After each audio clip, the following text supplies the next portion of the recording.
한국의 크리스찬들이 가장 사랑하는 말씀 중에 하나죠. 그래서 이 말씀을 중심으로 찬송도 만들기도 하고 또 암송도 많은 분들이 하고 계실 정도로 아주 유명한 그런 말씀이 시편 23편입니다. 그런데 미국에 사시는 분들, 특히 크리스찬들뿐만 아니라 미국에서 기독교인이 아닌 분들 또한 이 시편 23편을 너무나도 사랑한다고 합니다. 그래서 사람들이 죽으면 주로 목회자들이 장례를 치르는데 주로 이 시편 23편을 낭독을 할 정도로 많은 사람들에게 사랑받는 성경 말씀이다, 이렇게 말하고 싶어요. 그러다 보니 우리가 시편을 공부하는 중에 다 아는 내용이라 좀 넘어가고 싶었으나 그럼에도 불구하고 한번 짚고 가야 되지 않겠나, 이런 생각이 들어서 오늘 좀 짧게 말씀을 나누려고 합니다. 오늘 시편 23편의 1절, 다윗이 고백하는 이 시입니다. 다윗이, 어느 학자들은 다윗이 지금 고통 가운데 있을 때 사망의 음침한 골짜기를 다니는 중에 지었다라고도 말을 하지만 대부분의 학자들은 아니다, 그것은 과거의 일이고 이 고통의 시간들을 다 지나고 나서 인생의 말년쯤에 아마 다윗이 썼던 시가 아닌가라고 다들 말을 해요. 저도 후자에 속한 목사이기도 합니다. 다윗이 자신의 삶을 마무리하는, 또 꽤 오랜 인생을 살고 나서 그가 고백했던 23편 1절의 그 자기 고백의 이야기가 나오잖아요. 뭐라고 나옵니까? 여호와는 나의 목자이셔서 내게 부족함이 없습니다. 나는 부족하지 않습니다. 부족함의 반대는 만족함이잖아요. 나는 부족하지 않고 나는 만족합니다. 이렇게 고백하고 있는 거예요. 저는 여러분들이 인생의 마지막 순간이 되면, 아니 오히려 지금 이 순간에도 이런 다윗의 고백을 할 수 있는 사람이 되었으면 좋겠어요. 여러분, 이게 쉬운 고백이 아니잖아요. 나는 부족함이 없습니다. 많은 사람들이 교회 와서 무엇을 위해서 그렇게 기도합니까? 부족하기 때문에 기도하는 거잖아요. 이것이 부족하고 저것이 부족하고 저것이 부족해서 하나님 이것 주세요, 저것 주세요, 이렇게 기도 많이 하는데 다윗은 자기의 인생을 돌아보니까 나는 부족함이 없습니다. 왜요? 여호와가 나의 목자이기 때문입니다. 다윗은 여러분 목동이었잖아요. 그는 목자를 잘 알아요. 양을 잘 알아요. 그런데 하나님이 내 목자이시기 때문에, 완전하신 그분이 내 목자였기 때문에 나는 양으로서 부족함이 없는 사람입니다, 이렇게 고백을 하고 있는 겁니다. 그는 하나님과의 관계를 잘 알고 있었어요. 내 인생의 주인이 내가 아니라, 내가 원하는 대로 인생을 끌고 가는 것이 아니라 완전하신 목자가, 양들을 사랑하는 그 목자가 이끌어가는 그 길을 따라가는 것, 그것이 나의 인생의 가장 중요한 관계다라는 것을 그는 알고 있었습니다. 저는 여러분들의 삶을 어떻게 고백하고 싶은지 모르겠어요. 주님, 저는 지금도 부족합니다. 저는 여전히 목마릅니다. 저는 여전히 구할 것이 많습니다, 이렇게 생각하시는 분들이 있는 반면에 아마 여기 계신 분들 중에 일부는 저는 부족함이 없습니다. 세상 말로 오늘 죽어도 여한이 없습니다. 그리고 나는 충분합니다. 이미 나는 만족합니다. 하나님께서 나를 이끌어 주신 이 삶을 돌아보니 나는 충분합니다라고 하는 고백이 있는 분들이 있을 것 같아요. 저는 이 진실된 다윗의 고백을 여러분들의 인생의 말년에, 아니 젊었을 때부터 이 고백이 진실되게 여러분의 입술에서 터져 나올 수 있기를 주님의 이름으로 축복합니다. 도대체 다윗은, 그리고 다윗에게 하나님은 목자셨는데 어떤 목자였길래 그렇게 고백할 수 있을까? 머리로 아는 것은 힘들어요, 여러분. 어떻게 하나님이 내 목자라고 해서 내가 부족함이 없다고 말할 수 있겠어요? 그런데 그는 경험을 통해서 하나님과의 관계 안에서 살아보니까 하나님께서 내 인생 가운데 행하신 기적과 이적과 그 역사를 보니까 나는 부족함이 없습니다. 내가 믿는 그 하나님 때문에 나는 부족함이 없습니다. 그 목자 때문에 나는 부족함이 없다라고 고백을 하고 있어요. 그 경험들을 좀 오늘 나누고 싶은데 오늘 한 절 한 절 좀 읽어드릴게요. 2절에 보니까 그가 나를 푸른 풀밭에 누이시고 쉴만한 물가로 뭔데 인도한대, 인도. 하나님이 나를 인도해 주셔서, 또 3절에도 보니까 내 영혼을 소생시키시고 자기 이름을 위하여 의의 길로 인도하시는도다. 다른 말로 하나님께서 나를 좋은 곳으로 인도해 주셨기 때문에, 하나님은 평생의 양인 우리를 좋은 곳으로 인도해 주시기 때문에 나는 부족함이 없습니다 라고 말하는 거예요. 여러분 양들이 풀밭에 누이는 거 여러분 보신 적 있는지 모르겠지만 뭐 양들이라고 생각하지 않아도 돼요. 그냥 여러분 자신을 한번 생각해 보세요. 여러분 요즘 날씨 조금 포근해지려고 하는데 푸른 풀밭에 놓여본 적 있어요? 아유 없죠. 이러니 뭐 이게 설교가 되나 모르겠다. 저는 있어요. 제가 대학 다닐 때만 하더라도 그렇게 공부를 열심히 하지 않아도 되는 시대였습니다. 그래서 대학생 때 캠퍼스 보면 이렇게 잔디밭이 있잖아요. 그죠? 푸른 풀밭이 있잖아요. 거기 이렇게 누워봤어요. 여러분들도 지금 주일마다 와서 앉아 있는 곳이 어떠세요? 여러분 의자 색깔을 보세요. 이 푸른 풀밭이야. 그래서 여러분 푸른 풀밭에 다 앉아 계시는데 저는 대학교 때 정말 푸른 풀밭에 누워서 이렇게 있었던 적이 있습니다. 기타 치고 그냥 광장에서 있었던 적도 있고 집에 가기 싫어요. 그냥 캠퍼스 안에서 이렇게 머물렀던 기억이 종종 있어요. 지금도 날씨 좋으면 공원 같은 데 돗자리 펴놓고 많은 사람들이 나와서 거기 누워 있잖아요. 또 좋은 데 가서 언덕에 보면 이렇게 푸른 풀밭이 있으면 또 거기 앉아 있기도 하고 그 푸른 풀밭에 딱 앉아 있으면 따스함을 느낄 수가 있습니다. 평온해요. 평온해. 어느 분들은 불을 멍하니 받아볼 때 자기는 평온함을 느낀다고 하는데 아니요. 푸른 풀밭에 누워 있으면 따스한 햇살과 함께 평온함을 느끼게 됩니다. 그 시간만큼은 모든 근심과 걱정이 사라지고 아무 생각이 없어지면서 그냥 편안해요. 다윗은 지금 자신의 삶이 하나님께서 나를 인도하셔서 푸른 풀밭에 누이셨다. 그리고 내가 목마를 때 쉴 만한 물가에 가서 물을 먹이셨다. 제가 아는 어느 집사님도 여름만 되면 계곡에 가셔서 계곡이가 아니라 계곡에 가서 그 물가에서 이렇게 노시는 분들 계세요. 그러면 그 계곡의 물에 이렇게 들어가 보신 적 있죠? 들어가면 저는 물에만 들어가면 저는 이렇게 앞으로 이렇게 있지 않고 항상 누워 있는 경우가 있어요. 숨을 크게 들이쉬면 아무리 무거워도 그 몸은 뜨게 돼 있어요. 떠서 늘 하늘을 바라보고 저는 바다에 이 물가만 들어가면 항상 뒤집어 가지고 하늘을 바라보는 그런 습관이 있어요. 그러면서 이렇게 지내는데 그 시원한 물가, 이 푸른 풀밭 쉴만한 물가, 공감이 좀 되나 모르겠네. 내가 이제 성향이 이제 우리 이 필링 쪽이 아니잖아요. 제가 우리 청강수 목사님처럼 감성이 없는 내가 사람이라 참 어려워 이런 설교가. 오늘 보니까 이제 하지 말아야겠다 이런 거 힘들어. 근데 정말 이 푸른 풀밭 쉴만한 물가 너무 좋은 표현이에요. 저는 기도할 때 가끔 주님 푸른 풀밭 쉴만한 물가 아주 입에 딱 붙였어요. 푸른 풀밭 쉴만한 물가 이곳으로 나를 인도해 달라고 늘 기도합니다.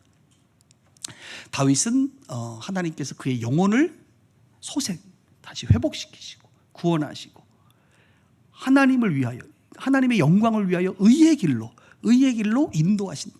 그러니까 다윗에게 경험된 하나님은 인도하시는 하나님이야. 의의 길로 인도하시고 좋은 곳으로 인도하시는 그 하나님을 그가 경험했기 때문에 내 인생의 주님은 계속 나를 인도하신다. 그래서 나는 부족함이 없어요. 하나님이 좋은 곳으로 나를 인도해 주시기 때문입니다 라고 고백을 하고 있는 거예요. 저는 우리의 삶을 좀 돌아봤으면 좋겠어요. 여러분 하나님이 여러분 인도하고 계세요? 하나님 여러분 인도하고 계시잖아요. 돌아보면 하나님 여러분 인도하시잖아요. 이곳에 있는 게 여러분 하나님 여러분 인도하신 거예요. 내가 믿어서 교회 온 거지 내가 하나님 인도하셨어요. 우리 장로교 신학은 기본적으로 자신의 공로와 행위를 굉장히 무시합니다. 우리가 믿긴 믿었지. 그런데 믿는 그것이 우리의 구원에 이르는 데 너무 작은 역할을 하기 때문에 그 작은 역할보다는 하나님의 은혜를 늘 강조하잖아요. 은혜로 구원받은 거다. 내가 믿은 거 아니에요? 믿긴 믿었는데 그 믿음은 너무 작은 것에 불과하기 때문에 그냥 없는 취급을 해버려요. 우리 장로교는 항상. 내 발로 걸어서 여기 왔지 내가 내 인생 내가 잘 걸어가서 내가 이렇게 잘 되고 대박난 거지 이렇게 여러분들이 말을 하는지 모르지만 그것으로 여러분의 인생이 대박나고 여러분들의 삶이 이렇게 만족스러워지는 것은 아주 작은 부분이에요. 사실 오히려 하나님의 선한 인도하심이 여러분의 인생을 가운데 충만히 거했기 때문에 여러분들이 지금 이 결과 감사와 만족의 삶을 살 수가 있는 거예요. 저는 그렇게 고백합니다. 내가 목회를 하고 여러 가지 일을 하지만 내가 한 게 없습니다라고 고백하는 건 뭐냐? 한 게 정말 없는 게 아니라 하긴 했지만 그 한 것에 비해서는 하나님의 인도하심과 하나님의 은혜 베풀어 주심이 너무 크기 때문에 내가 한 것은 한 게 아니에요. 이건 없는 거예요. 이거는 카운트하지 마세요. 이 공로는 계산도 하지 마세요. 말도 꺼내지 마세요. 하나님이 다 하신 겁니다. 모든 것이 주님의 은혜입니다라고 우리가 고백하는 이런 사람들이 바로 우리 크리스찬들이라 이거예요. 우리 고건사님 갑자기 보니까 요즘 고건사님 나 볼 때마다 평양에도 빛과 소금의 교회 세워야 된다고 나한테 자꾸 압력을 어제부터 계속 넣으시더라고. 고건사님 평양에서 여기 내려온 게 본인 열심히 걸어왔기 때문에 내려온 거예요? 아니잖아요.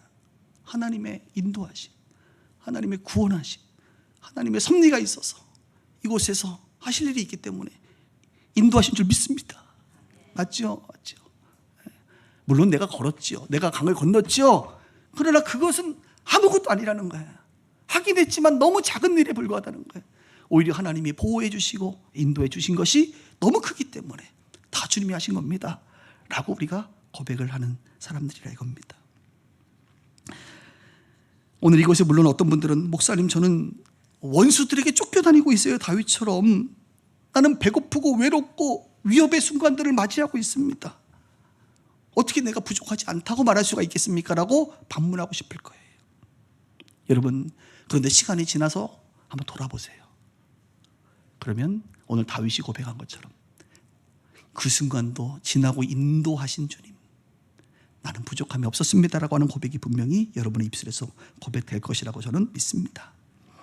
저도 제 삶을 돌아보면 제 출생이라든지 성장의 배경이라든지 제 삶에 부족함이 없는 게 왜 없었겠어요? 너무나도 부족한 인생이지.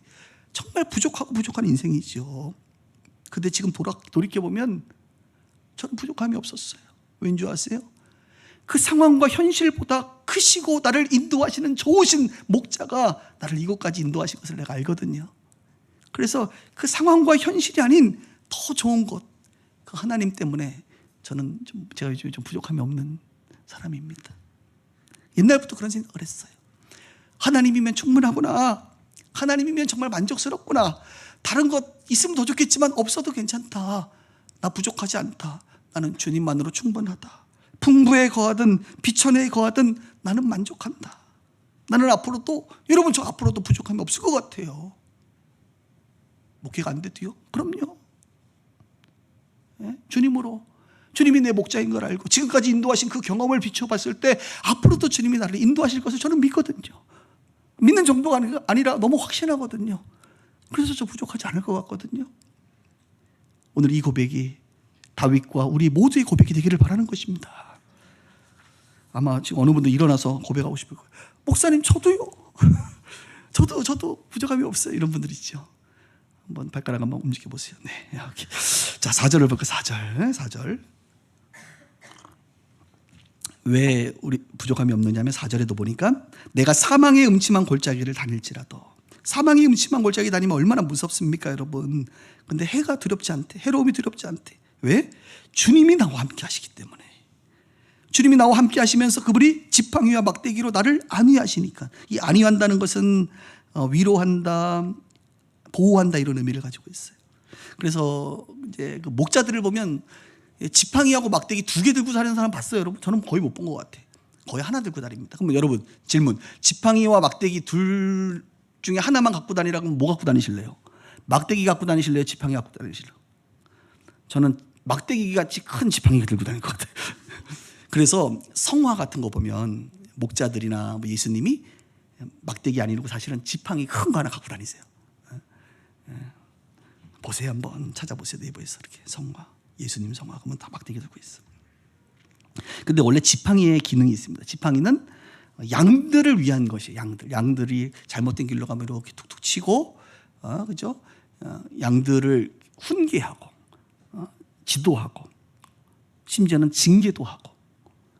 왜? 내 양이니, 내 자식이니까 잘못된 길로 가면 안 되니까 지팡이는 그런 역할을 한답니다. 막대기는 들짐승들로부터 보호하는 이 보호의 기능이 있대요. 그래서 막대기는 누구 때리잖아요, 이렇게. 하나님께서 다윗에게 지팡이의 막대기를 가지고 그를 보호도 하시고 위로도 해주시고 한다는 거예요. 여러분, 사망의 음침한 골짜기를 다녀보셨어요? 인생의 광야를 경험하셨나요?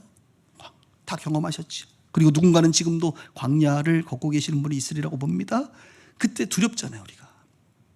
해로움을 당할까 봐 두려워요. 물어뜯길까 봐 두렵단 말이에요. 죽을까 봐 두렵단 말이에요. 그런데 다윗은 지나고 보니까 내가 두렵지 않다. 그의 눈에는 하나님이 보이는 거예요. 임마누엘, 하나님이 함께 하신다. 임마누엘이 하나님이 막대기 들고 지팡이 들고 서 계시는 게 보이는 거예요. 그렇기 때문에 그는 두렵지 않다.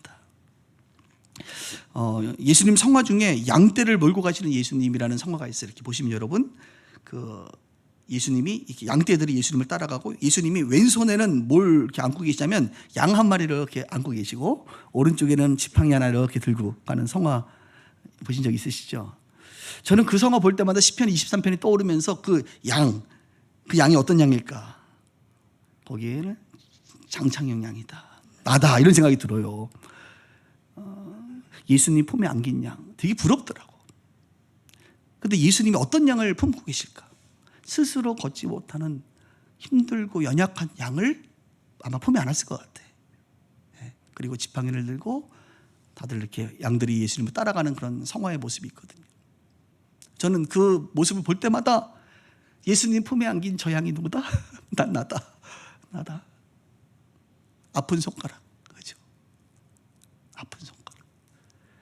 예수님이 품에 안아야만 되는 그 손가락, 그 양, 스스로는 걷지 못하는.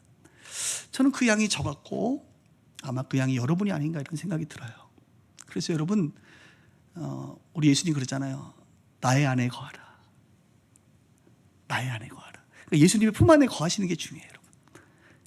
그러면 보세요. 예수님의 품 안에 안긴 그 양은 골짜기를 지나거나 사망의 어떤 이리때를 만나더라도 어떨 것 같아요, 여러분? 안전함을 느끼지 않겠어요? 예수님 품에 안겨져 있잖아, 지금. 그래서 예수님은 끊임없이 나의 안에 거하라. 나는 내 하나님이니 모든 환난 가운데 너를 지키는 자라. 두려워하지 말라. 내가 널 도와주리니. 놀라지 말라. 내 손 잡아주리라. 노래하고 싶은데 지금 목소리가 상태가 안 좋아요. 내가 너를 지명하여 불렀나니 너는 내 것이라. 내 것이라. 너의 하나님이라. 내가 너를 보배롭고 존귀하게 여겨노라. 나의 사랑하는 내 여호와라. 양을 품고 가시는 그 예수님의 모습이 오늘 다윗에게 경험된 예수님인 거죠. 하나님인 거죠. 목자 되신 예수님 하나님께로 여러분 안기시기를 바라요. 지금 당장 사망의 음침한 골짜기를 다녀도 여러분 너무 두려워하지 마세요. 왜요? 여러분이 그분 안에 안겨 지금 계시다고 한다면 두려워하지 않아도 됩니다. 그런데 보면 종종 혼자 세상을 외롭게 방황하고 있는 양들이 많이 있어요. 혼자 외롭게 사망의 음침한 골짜기를 뚜벅뚜벅 혼자 걷고 있는, 온갖 두려움은 다, 온갖 걱정과 염려는 다 짊어지고 가는 사람들이 많습니다. 예수님 품으로 돌아오셔야 돼. 오늘 그런 분들 계시다고 한다면, 오랜만에 그냥 교회 한번 왔는데 그런 분들 오늘 주님의 음성으로 들으세요. 내 품 안으로 돌아오라. 돌아와서 안위함을 받아라. 안위함을, 위로를 받아라. 안정감을 누려라. 두려워하지 않도록 내가 너를 보호할 것이다 라고 하는 주님의 음성으로 듣기를 주의 이름으로 축복합니다. 그래서 예수님 품에 있으면 부족함이 없습니다 라고 하는 이 고백이 절로 나오는 거예요. 5절도 한번 볼까요? 주께서 내 원수의 목전에서 내게 상을 차려주시고 기름을 내 머리에 부르셨으니 내 잔이 넘치나이다. 왜 다윗은 부족함이 없느냐? 원수들이 있었지요. 당연히 원수들이 나를 공격하고 나를 죽이려고 했지만 마지막에 어떤 일이 벌어졌느냐? 원수들 앞에서 상을 차려주시고 기름을 부어주시고 그 기름이 흘러넘쳤다 이거야. 가끔 우리는 하나님 저 악인을 좀 어떻게 빨리 좀 해결해 주세요, 죽여주세요, 없애주세요, 지옥에 보내주세요 막 이렇게 우리가 막 저주하고 그러는데, 종종 하나님이 그렇게 해결하지 않는 이유 중에 하나가 뭐냐면 여러분들에게 상을 주실 때 그 원수들이 쳐다보게 하시려고, 원수들 앞에서 상을 차려주시려고 그런 식으로 주님께서 때로는 여러분들을 높이실 가능성이 높아요. 믿으시기 바랍니다. 원수들 앞에서 상을 차려주시는, 그렇게 여러분을 괴롭히고 여러분들을 끌어내려고 하고 여러분들을 죽이려고 했던 그들 앞에서 상을 차려주시고, 기름을 부었다는 것은 즐거움과 기쁨의 상징이고 그 기름은 높인다는 거예요. 왕으로 세울 때 기름을 붓잖아요. 높인다는 의미예요. 그들 앞에서 하나님께서 높여주신다는 거예요. 승리케 하신다는 거예요. 봐라, 너희들이 다윗을 죽이려고 했지만 내가 목자가 되어 다윗을 왕으로 세웠다, 이를 높였다, 봐라. 그랬더니 다윗이 그 기름을 받는데 뭐라고 얘기해요? 내 잔이 넘치나이다. 오늘 여러분 두 가지 고백했으면 좋겠어요. 따라합시다. 나는 부족하지 않습니다. 내 잔이 넘칩니다. 잔이 넘쳐요? 부족해요? 많이? 넘쳐. 나 요즘에 넘치는 것 같아. 요즘에 내 잔이 넘치는 것 같아. 너무 행복해. 할렐루야. 목이 막 쉬도록 막 요즘에 강의하고 찬양하고 설교하는데 너무 기뻐요. 어제도 정말 구리 인창동 빛과 소금의 교회 개척하고 하는데 너무 기쁘더라고. 너무 기뻐. 다음 주에도 너무 기쁠 것 같고 너무 행복해. 지난주에는 제가 목요일 날 정말 이 양복, 이 주일날만 입는 양복입니다. 이 양복 입고 넥타이 누가 비싼 거 선물해 줘가지고 그거 딱 매가지고 명품 중에 명품 그거 딱 매고 신학교 출근했잖아. 저 강의를 갔잖아. 그랬더니 그 넥타이를 아무도 못 알아봐. 역시 서민들이라 못 알아봐. 다행이야. 근데 너무 감동을 받았어. 앉아있는 학생들이, 나는 좀 나이가 있는 분들이 앉아있을 줄 알았는데 웬걸 20대 후반 친구들, 30대 초반 친구들이 우르르 앉아있는 거야. 한 80%가 젊은 친구들이 앉아있는 거야. 그래서 내가 딱 보고 나서 너무 감동이 되는 거야. 요즘 목회 환경도 안 좋고 딱 굶어 죽기 좋은 직업인데 너희들은 왜 여기 앉아있냐? 그 젊은 날에 주를 위하여 살겠다는 거지 뭐. 너무 감동이 되더라고. 그래서 내가 열강을 했잖아. 원래 첫날은 오리엔테이션 해가지고 여러분 2시간 수업이면 50분만 하고 빨리 끝내주는 게 원래 룰이잖아요. 그래야 인기 강사인데 너무 흥분해가지고 내가 막 얘기를 하다 보니까 1시간 20분을 지나고 있네. 그랬더니 한 친구가 일어나서 화장실 쉬는 시간도 없네. 화장실 가야겠다고 쑥 가는 거야. 얼마나 내가 충격을 받았는지.